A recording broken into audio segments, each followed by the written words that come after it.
ხმაურით დაბინძურება მსოფლიოს სხვადასხვა ქვეყნების ერთ-ერთი მთავარი პრობლემა გახლავთ და დიდი ქალაქების მოსახლეობის დაახლოებით 60% ყოველდღიურად განიცდის ხმაურით გამოწვეულ დისკომფორტს. მოდით კიდევ უფრო კარგად დავხსნათ თუ რა არის ხმაურით დაბინძურება. ყოველდღიურად, როდესაც თითოეული ჩვენგანი სამსახურში მივდივართ, ან უბრალოდ ქალაქის ქუჩებში გადავადგილდებით, ყურში სხვადასხვა სახის არასასიამოვნო ხმები ჩაგვესმის. ეს შესაძლოა იყოს მანქანის ხმაური, მისი დამუხრუჭება და საყვირის ხმა, კაფე-ბარებიდან გამოსული ხმამაღალი მუსიკა, სხვადასხვა საწარმოების მუშაობის წარმოქმნილი ხმაური, სამშენებლო ხმაური, მეტროში არსებული ხმაური და სხვა. ამ ყველაფერს ჩვენი სმენის ორგანო იმდენად შეჩეულია, რომ ხშირად ყურადღებას არც ვაქცევთ. თუმცა, სამედიცინო კვლევები აჩვენებს, რომ მუდმივი და გადაჭარბებული ხმაური დროთა განმავლობაში ადამიანის ჯანმრთელობას საგრძნობლად აზიანებს. დაავადებათა კონტროლის ეროვნული ჯანდაცვის მსოფლიო ორგანიზაციის ინფორმაციით, გადაჭარბებული ხმაურის მოქმედება ადამიანის ჯანმრთელობაზე არის საკმაოდ მავნე და შესაბამისად ასე მოქმედებს ის ჩვენს ჯანმრთელობაზე. სმენის დაქვეითებაზე მოქმედებს პირველ რიგში, უძილობაზე, ნერვული სისტემის დაზიანებაზე, თავის ტკივილზე, ასევე იწვევს დაღლილობას, გადაჭარბებული და მუდმივი ხმაური, ასევე გულ-სისხლძარღვთა დაავადებებს იწვევს და განსაკუთრებულ რისკ ჯგუფში არიან მაინც ბავშვები, გამომდინარე იქიდან, რომ ისინი უფრო მგრძნობიარეები არიან და სხვადასხვა ხმაურს, რომელზეც ჩვენ წეღან ვისაუბრეთ, ემატება სწორედ სკოლა, კომპიუტერული თამაშები, გასართობი ცენტრები, სადაც ასევე ძალიან ხმამაღლა არის ხოლმე ჩართული მუსიკა, რაც მისი, ესე ვთქვათ, სმენის ორგანოებისთვის ძალიან დიდი დისკომფორტია და დამაზიანებელია და ასევე დისკომფორტი ძილის დროს, რომელიც ძალიან მნიშვნელოვანი პუნქტია. გამომდინარე იქიდან, რომ როდესაც ბავშვი იძინებს ყოველთვის ადრე შედარებით სახლში, აქედან გამომდინარე, ბავშვის ძილის დროს სახლში ხშირად არის ხოლმე ჩართული ტელევიზორი, ან თუნდაც რომელიმე ჩვენგანი აღნიშნავთ დაბადების დღეს, ან ხმამაღლა უსმენთ მუსიკას, მართალია შესაძლოა ბავშვმა ამ შემთხვევაში არ გაიღვიძოს, თუმცა დადგენილია კვლევების მიხედვით, რომ ეს ხმაური მის ჯანმრთელობაზე მაინც უარყოფითად მოქმედებს, რამაც შეიძლება გამოიწვიოს უძილობა, გაღიზიანება და ნერვული სისტემის დაზიანება. ასევე ჯანდაცვის მსოფლიო ორგანიზაციის მონაცემებით მსოფლიო მასშტაბით სულ 466 მილიონი ადამიანი ებრძვის სმენის პრობლემას, საიდანაც რაოდენობის სამწუხაროდ არ უნდა იყოს 34 მილიონი გახლავთ ბავშვი და დადგენილია ასევე ამ კვლევის მიხედვით, რომ ერთ-ერთი გამომწვევი სხვადასხვა ფაქტორებთან ერთად სწორედ გახლავთ ხმაურით დაბინძურება. თუ კი ასე გაგრძელდა მკვლევარები და არ გაუფრთხილდით ჩვენს სმენის ორგანოს, არ არის გამორიცხული მკვლევარების აზრით, რომ 2050 წლისთვის ეს რიცხვი ფაქტობრივად გაორმაგდეს და დაახლოებით 900 მილიონს მიაღწიოს. ასევე ჩვენ ამ თემასთან დაკავშირებით ვესაუბრეთ დაავადებათა კონტროლის ეროვნულ ცენტრს, რომელიც ამბობს, რომ ამ პრობლემის მოსაგვარებლად ერთ-ერთი მთავარი ფაქტორი გახლავთ სწორედ გამწვანება, ანუ განსაკუთრებით იმ ადგილებში, სადაც ყველაზე მეტად შეინიშნება ხმაური, რომ მოხდეს გამწვანება, რაც ესე ვთქვათ, ხმაურს ჩაახშობს მეტნაკლებად, ასევე სატრანსპორტო ნაკადების მოწესრიგება და ყურის დამცავის საშუალება, რომელიც ნებისმიერ აფთიაქში იყიდება და იმ ადგილებში თუ კი ჩვენ ხშირად გვიწევს სიარული, სადაც გადაჭარბებული ხმაური არის, შეგვიძლია რომ ეს საშუალება გამოვიყენოთ და მეტნაკლებად დავიცავთ თავს. უფრო დეტალურად ამის შესახებ დაავადებათა კონტროლის ეროვნულ ცენტრის წარმომადგენელს მოусმინოთ. ხმაური შეიძლება იყოს მუდმივი და არამუდმივი. პირველი ნიშანი, როგორც თქვი, ეს გახლავთ ცენტრალური ნერვული სისტემაზე ზემოქმედება, ადამიანს უქმნის დისკომფორტს, ხელს უშლის თავის საქმიანობის შესრულებაში, ხოლო ღამის საათებში მოქმედი ხმაური მას შეიძლება გამოიწვიოს თავის ტკივილი, დაღლილობა, მოქანცვა, ძილის რეჟიმის დარღვევა და ასევე შეიძლება გამოიწვიოს ზემოქმედება გულ-სისხლძარღვთა სისტემაზე. ხმაურის პრობლემებთან დაკავშირებით ევროკავშირმა 2002 წელს მიიღო დირექტივა, რომლის თანახმადაც დადგინდა, რომ დასაშვები და აკრძალული ნორმები, როგორც დღის, ასევე ღამის საათებში, ხმაურის დარეგულირების მიზნით განვითარებულ ქვეყნებში მოქმედებს შესაბამისი კანონები და ჯარიმები. მაგალითად, მონტენეგროში ჯარიმა 3000-დან 4000 ევრომდე მერყეობს. ხორვატიაში დადგენილი ნორმის გადაჭარბების შემთხვევაში 1300-დან 2000 ევრომდე დაჯარიმდებით, ხოლო დიდ ბრიტანეთში ჯარიმა 5000-დან 20000 გირვანქა სტერლინგამდე მერყეობს. ხმაურის დასაშვები ნორმები ღამის საათებში ყველა ქვეყანაში განსხვავებულია, მაგალითად საფრანგეთში ხმაურის ესე ვთქვათ დასაშვები ნორმა 62 დეციბელი გახლავთ, გერმანიაში 59, ფინეთში 46, ხოლო ლატვიაში 40 დეციბელი გახლავთ. რა ხდება საქართველოში? აკუსტიკური ხმაურის შესახებ კანონი მთავრობამ 2017 წელს მიიღო და მისი გაკონტროლება შინაგან საქმეთა სამინისტროს დაევალა. 2018 წლიდან შენობის შიგნით არსებულ ხმაურს დედაქალაქის მერია აკონტროლებს, შენობის გარეთ კი ხმაურის დარეგულირება გარემოს დაცვის სამინისტროს წევალება. კანონის მიხედვით ჩვენს ქვეყანაშიც დადგენილია ხმაურის დასაშვები ნორმები, როგორც დღის, ასევე ღამის საათებში. რა წერია კანონში? კანონში ვკითხულობთ, რომ სასწავლო დაწესებულებებში და სამკითხველოებში დღის განმავლობაში დასაშვები არის 35 დეციბელი, ხოლო ღამით ასევე 35 დეციბელი არის ნორმა. თუ ამას გადავაჭარბებთ, ასეთ შემთხვევაში ჩვენ დავჯარიმდებით. სამედიცინო დაწესებულებები და სამკურნალო კაბინეტები, სადაც ასევე 40 დეციბელი არის დღის და ღამის განმავლობაში დასაშვები ნორმა, საცხოვრებელი და საძილე სათავსები, სადაც 35 დეციბელი დღის განმავლობაში, ღამით 30, რესტორნების და ბარების და კაფეების დარბაზები, მაქსიმალური ნორმა ხმაურის გახლავთ 50 დეციბელი დღის განმავლობაში და ღამითაც ასევე 50 დეციბელია დასაშვები ნორმა. სავაჭრო დარბაზებს რაც შეეხება და მისაღებ სათავსოებს, დღე დასაშვები ნორმა გახლავთ 55 დეციბელი და ასევე ღამითაც 55 დეციბელი და სპორტული დარბაზები და აუზები, აქაც 55 დეციბელია დასაშვები ნორმა, როგორც დღით, ასევე ღამით. თუმცა ძალიან მნიშვნელოვანი პუნქტი კანონში, სადაც ვკითხულობთ, რომ კანონი არ ვრცელდება დასაქმებულთა მიმართ სამუშაო ადგილებზე, ან თუ ადამიანები, რომლებიც მუშაობენ ხმაურიან ადგილში, ანუ მათზე კანონი არ ვრცელდება. საავიაციო, ასევე სარკინიგზო, საზღვაო და საავტომობილო ინფრასტრუქტურაზეც არ ვრცელდება ეს კანონი, ანუ მათ რაც არ უნდა იხმაურონ, კანონი ვერ დააჯარიმებს. დღეს ასევე დღის საათებში მიმდინარე სამშენებლო სამუშაოები თავისუფლად შეუძლიათ რომ აწარმოონ და ასევე საჯარო ღონისძიებებზე არ ვრცელდება და არ ვრცელდება რელიგიურ აქტივობებზე. ძალიან საინტერესოა ასევე კანონი, თუ რა მოხდება იმ შემთხვევაში, თუ კი ჩვენ ამ ჩამოთვლილ დეციბელებს გადავაჭარბებთ და დავჯარიმდებით. როგორც გითხარით, ამ ყველაფერს აკონტროლებს ქვეყანაში ორი უწყება, ეს გახლავთ მერია და გარემოს დაცვის სამინისტრო. შენობის შიდა ტერიტორიაზე თუ კი ხმაურს დავარღვევთ, ასეთ შემთხვევაში ფიზიკური პირი პირველ ჯერზე გაფრთხილდება, მეორე ჯერზე 150 ლარი დაჯარიმდება, ხოლო კვლავ გამეორების შემთხვევაში უკვე გაორმაგდება ეს ჯარიმა. იურიდიული პირის შემთხვევაში კი ეს ჯარიმა 500 ლარს აღწევს და აქაც გამეორების შემთხვევაში გაორმაგდება ეს ჯარიმა. რაც შეეხება გარეხმაურის შემთხვევაში სანქციები განსხვავდება.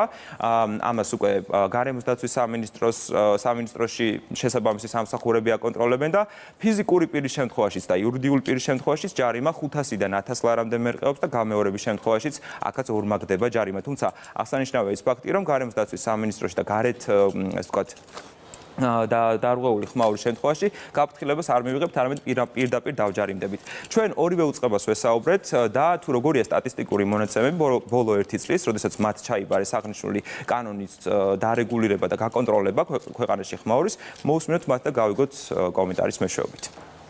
2018 წლის 1 ივლისიდან რაც სამსახურს გადმოეცა ეს ფუნქცია სამსახურის შემოსულია 300-მდე განცხადება 3400-ზე მეტი შეტყობინება არის შემოსული, გამოვლენილი არის 151 სამართალდამღები და მათ მიმართ დაწერილი ჯარიმების ოდენობა შეადგენს 35000 ლარს. თბილისის შემთხვევას თუ განვიხილავთ, ჩვენ გვაქვს 121 ფაქტი დაახლოებით გამოვლენა დაკისრებული სამართალდამღება, სადაც მოხდა უშუალოდ სანქციის დაკისრება, დაკისრებული ჯარიმის ოდენობამ დაახლოებით შეადგინა 35000 ლარი და გარემოსთვის მიყენებული ზიანის ოდენობამ 30000 ლარი. მე ვსაუბრობ უკვე დაკისრებულზე, სადაც კონკრეტულად მოსამართლემ სამართალდამღებად ცნო. ანუ ჯამში 75 ლარი პირი, რომელიც იქნა უკვე აღიარებული სამართალდამღებად.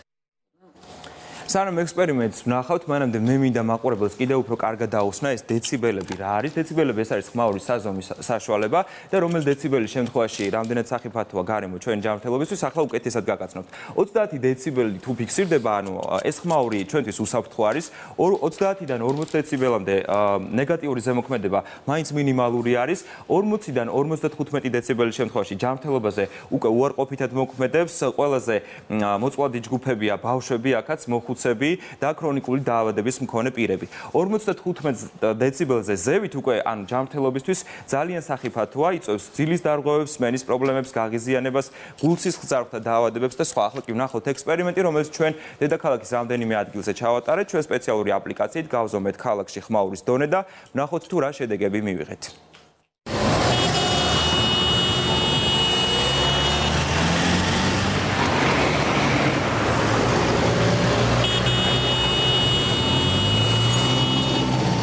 ყოველდღიურად, როდესაც ფეხით ან საკუთარი ავტომობილით ქალაქის ქუჩებში გადავადგილდებით, ყურში სხვადასხვა სახის უსიამოვნო ხმა ჩაგვესმის. შესაძლოა ამას შეჩვეულები ვართ და არ ვაქცევთ ყურადღებას, თუმცა დროთა განმავლობაში ის ჩვენს ჯანმრთელობას აზიანებს. დადგენილია, რომ გადაჭარბებული ხმაური იწვევს სმენის პრობლემებს, უძილობას, ნერვული სისტემის დაზიანებას და გულსისხლ ზარღვთა დაავადებებს. დღეს ჩვენ გადავწყვიტეთ სპეციალური აპლიკაციით ქალაქის რამდენიმე ადგილი შევამოწმოთ და გავზომოთ თუ როგორია ხმაურის დონე. თუ ხმაურის დონე 60 დეციბელის ქვემოთ არის, ეს იმას ნიშნავს, რომ ის ჩვენ ჯანმრთელობისთვის შედარებით ნაკლებად სახიფათოა, თუმცა თუ ხმაურის დონე 60 დეციბელს აჭარბებს, აღნიშნული ხმაური ჩვენი ჯანმრთელობისთვის სახიფათოა. ამ წუთას ჩვენ თამარ მეფის გამზირზე ვიმყოფებით, სადაც ხმაურის დონე დაახლოებით 83 დეციბელს აღწევს, რაც იმას ნიშნავს, რომ ეს გარემო ჩვენი ჯანმრთელობისთვის საფრთხის შემცველია.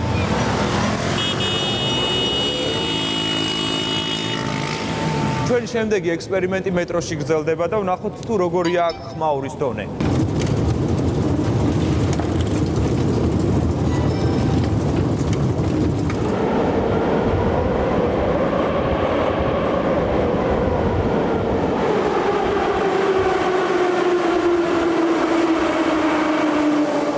სანამ ვაგონში შევალთ, აქ ხმაურის დონე დაახლოებით 90 დეციბელს აღწევს, რაც საკმაოდ მაღალი მაჩვენებელია და ის სახიფათოა ჩვენი ჯანმრთელობისთვის.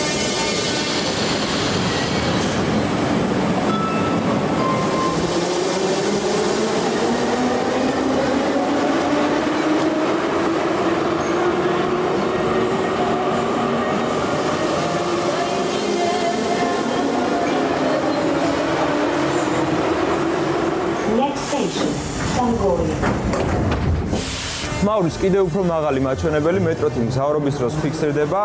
დეციბელებს დის ზომს თუ დავაკვირდებით, ამ წუთას ის 92 დეციბელს აღწევს, რაც იმას ნიშნავს, რომ თუკი ჩვენ ყოველდღიურად მეტროთი მგზავრობთ, არ არის გამორიცხული, რომ გულსისხლ ზარღვთა დაავადებები, ნერვული სისტემის დაზიანება და გადაზიანება სწორედ აქ არსებული ხმაურის შედეგად იყოს გამოწვეული.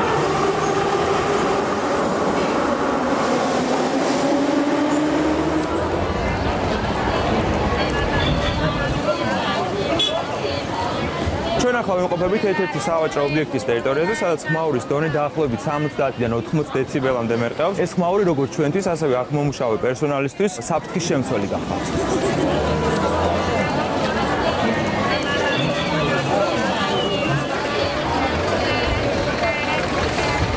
ხმაურის სახიფათო მაჩვენებელი ფიქსირდება მეტროს მიმდებარე ტერიტორიაზე, აქ დაახლოებით ხმაური 80 დეციბელი გახავთ.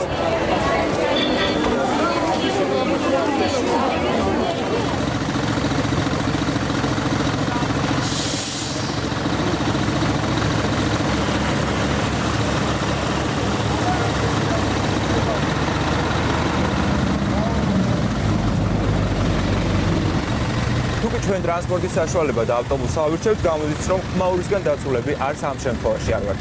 ხმაურის მზომი ამ წუთას ზუსტად 80 დეციბელს აჩვენებს.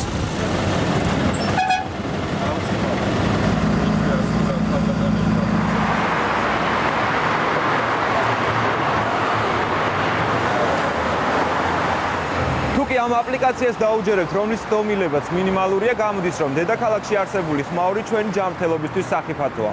ერთადერთი გამოსავალი, რაც არსებულ სიტუაციაში შემიძლია გირჩიოთ, აი ასეთი ხმაურის ჩამხშობის საშუალებაა, რომლის გამოყენების შემთხვევაშიც ხმაურით დაბინძურებისგან ჩვენ თავს მეტნაკლებად დავიცავთ. ახლა კი მაყურებელს მინდა კიდევ ერთი რჩევა მივცე, ანუ იმ შემთხვევაში თუ კი თქვენ შენობის შიგნით გაწუხებთ, ანუ სახლში გაწუხებთ ხმაური, ასეთ შემთხვევაში უნდა დავარეკოთ მერიის ცხელხაზზე, რომელიც გახლავთ 032 272 22, ხოლო თუ ხმაური გარეთ ფიქსირდება და ესეც შემოწუხებელი, არსებობს ასევე გარემოს დაცვის სამინისტროს ცხელი ხაზი, რომელზეც უნდა დარეკოთ და გახლავთ 153 და ასეთ შემთხვევაში უკვე შესაბამისი სამსახურის წარმომადგენლები შეძლებიან, რომ მოაგვარონ აღნიშნული ხმაური. მადლობა უჩა.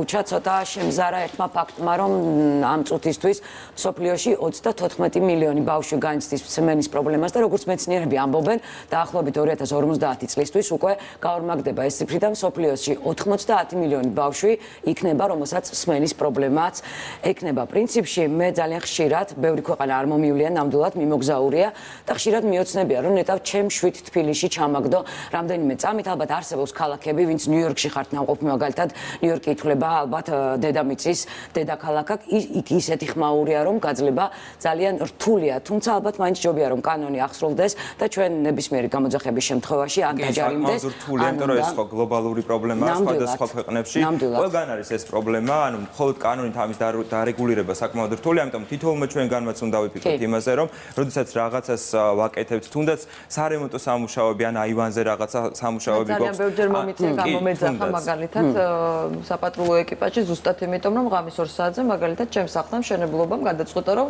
უნდა 2 საათზე დაესხო მიწის გატანა შემოტანა და იძულებული გავხდი რომ მიმემართა ამ გზისთვის იმიტომ რომ შენი უფლებები ირღვევა ფაქტობრივად 5 საათზე რომ უნდა სამსახურში წახვიდე და ამ დროს 2 საათზე ხდება ეს და ძალიან სწორად აღნიშნე უჩა რომ აი ჩვენ ნაკლებად გვაქვს პრაქტიკა მართლაც ამ ყურის დამცავების გამოყენების ეს ჩვევა ჩვენთან ნაკლებად ჩემთვის დისკომფორტია დისკომფორტია მაგრამ ეს ფაქტი რომ ჩვენ ფაქტობრივად ანუ ხმაური შეჩვეულები ვართ ანუ რამდენი ხმა ჩაგვესმის დღის განმავლობაში რომ წარმოვიდგინოთ ანუ მივხვდებით რომ მართლა სერიოზული ზიანის მოტანა შეუძლია თუმცა ცნობიერების დონეც ძალიან მნიშვნელოვანი საკითხია როდესაც ჩვენ ვერ ვაცნობიერებთ თუ რა შეიძლება რა ზიანი შეიძლება მოგვიტანოს ამ ბავშვი როცა კონცერტზე მიყავს მაგალითად ეს რამეს ვიტყვი უბრალოდ ეს პრაქტიკა არსებობს საქართველოს გარეთ თუ კი რომელიმე ოჯახის წევრი ერთ-ერთ კორპუსში აპირებს რომ იმ დღეს იხმაუროს ის იღებს ნებართვას მეზობლებისგან თუ კი ყველა მისცემს თანხმობას იმ ადამიანს უფლება აქვს რომ იმ დღეს კონკრეტულად მთელი ღამე მაგალითად მაღალ ხმაზე უსმინოს მუსიკა ჩვენც თუ ასე გავუფრთხილდებით ერთმანეთს შესაძლებელია ეს კულტურა დავამკვიდროთ და ყველა ჯერზე არ მოგვიხდეს პოლიციის გამოძახება დიდი მადლობა უჩას მართლა ძალიან მნიშვნელოვანი პრობლემაა და სამოქალაქო განათლება გახლავთ ის თემა რომელიც განსაზღვრავს და დაარეგულირებს ამ პრობლემასაც და სხვა ყველაფერს იმიტომ რომ ყველაფერი ჩვენი თვითშეგნებით იწყება